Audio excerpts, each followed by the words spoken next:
England अपने वैभव से सबको पछाड़ रहा है, अमेरिका अंतरिक्ष में झंडे गाड़ रहा है, जापान 11वीं विंडो के नजदीक खड़ा है, ऑटोमोबाइल्स में जर्मनी का जादू तगड़ा है, इधर चीन ने पूरी दुनिया में अपना प्रोडक्ट उतारा।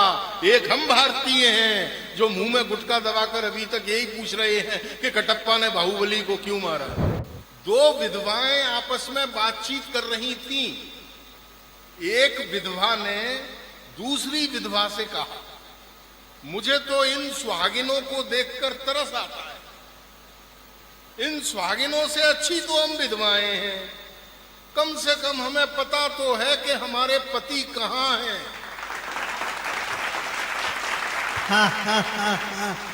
तालियां कम है आपकी, ताली सब बजाओ तब ये हाथ नीचे आएगा। समझ गए ना आप लोग सब। व्यंग के लिए कहीं भटकने की आवश्यकता नहीं है, दृष्टि खुली रखिए यार। और समझाओ यार। हमारी सरकारों पर बड़े बड़े आरोप लगते हैं कि सरकार ये नहीं कर रही, सरकार वो नहीं कर रही। सरकार सब कुछ कर रही है, केवल हम लोग देख नहीं पा रहे हैं। सरकार बड़े बड़े काम कर रही है। हमारी सरकार ने पिछले साल 3000 करोड़ रुपए खर्च करके सरदार वल्लभ भाई पटेल की 142 फीट ऊंची मूर्ति बनाई। हाँ। और दुनिया के सारे स्टैचू एक झटके में छोटे कर दिए। अब सरदार वल्लभ भाई पटेल स्मारक स्थल से ही देख के बता देंगे कि अच्छे दिन कितने किलोमीटर रह गए हैं। बहुत सुंदर, वाह वाह वाह वाह, तेज जिंदाबाद। समझ गए ना आप लोग? सबकी समझ में आ गया व्यंग? अच्छा नहीं आया तो मैं आपको फिर समझाता हूं। मेरा दावा है अगर आप तालियां रोक सको तो फिर रोक के दिखाना।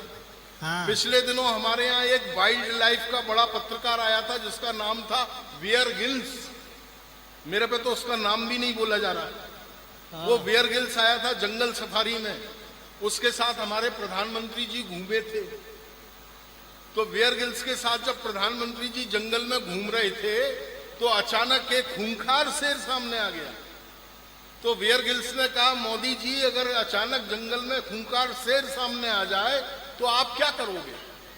मोदी जी उस शेर के पास गए, शेर से कुछ कहा, शेर ने सुना और शेर उल्टे पांव जंगल में वापस। वाह।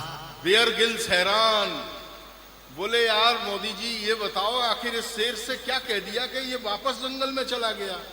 बोले मैंने तो कुछ नहीं कहा, केवल इतना कहा था पंजे फटकार के दौड़ता क्या है, माँ ने दूध पिलाया है तो चुनाव लड़ ले। वाह। आ गया माला आ गया। तू कितनी भी माला पहना दे, पवार जी नहीं पहनाएंगे तब तक मानूंगा नहीं। समझ गए ना आप लोग व्यंग? सबकी समझ में आ रहा है व्यंग? अच्छा नहीं आया हो तो फिर मैं आपको फिर समझाता हूं। एक एक जुमले का आनंद लो हाथरस के लोगों। हाँ। एक जुमला जो मेरे नाम से बदनाम हुआ, यहां महिलाएं बैठी हैं, मेरी दृष्टि जहां गई है, जिस कमजोरी की तरफ गई है, उस कमजोरी पर आपकी मोहब्बत चाहता हूं। अगर ठीक व्यक्त कर दिया हो तो भरपूर तालियां मुझे देना। टेलीविजन वालों, अगर सीरियल सालों साल घसीटना था तो इसका नाम दिया और बाती की बजाय अखंड ज्योति रख लेते। बहुत सुंदर, वाह वाह वाह वाह वाह। और जो नहीं समझे हैं तो एक इशारा कर रहा हूं, लोग कह रहे हैं कि बदलाव नहीं आया, इससे बड़ा बदलाव क्या आएगा? उत्तर प्रदेश समझेगा। जो इशारा मैंने व्यंग में कर दिया है अगर समझ जाओ तो मुझे भरपूर तालियां देना दोस्तों। कि रात्रि को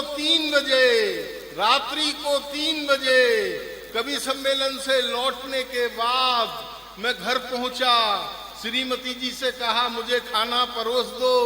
वो बोली अपने हाथ से परोस लो, मैं तुम्हारी बीवी हूं, कोई सुप्रीम कोर्ट नहीं जो रात को 3 बजे जाग जाऊं। वाह। अच्छा समझ गए आप लोग क्या होता है? व्यंग हमारे आसपास दिख रहा है हाथरस के लोगों, बस हमें अपनी दृष्टि खुली रखनी चाहिए। और इससे ज्यादा इस देश में व्यंग क्या होगा?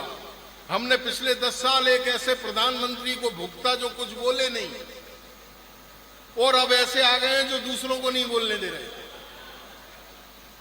हमारे पूर्व प्रधानमंत्री जी के बारे में लोगों ने तरह तरह की बातचीतें की, मैंने नहीं की। मैं उनकी बहुत इज्जत करता हूं।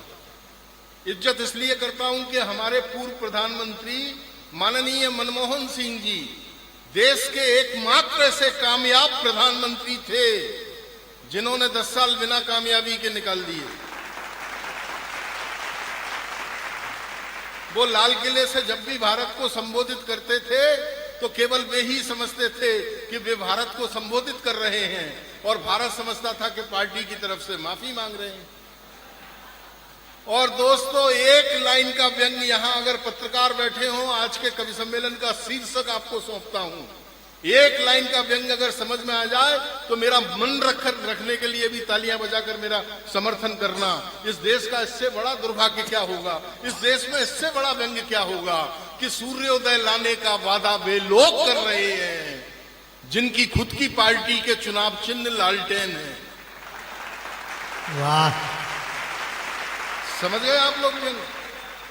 और नहीं समझे हैं तो आखिरी बार समझाता हूं, फिर मुझे इजाजत देना, मैं कविता पाठ करूंगा कि बेवकूफ हैं वे लोग, बेवकूफ हैं वे लोग जो अपने प्रधानमंत्रियों के पुतले बनाते हैं और फिर उन्हें फूंकते हैं।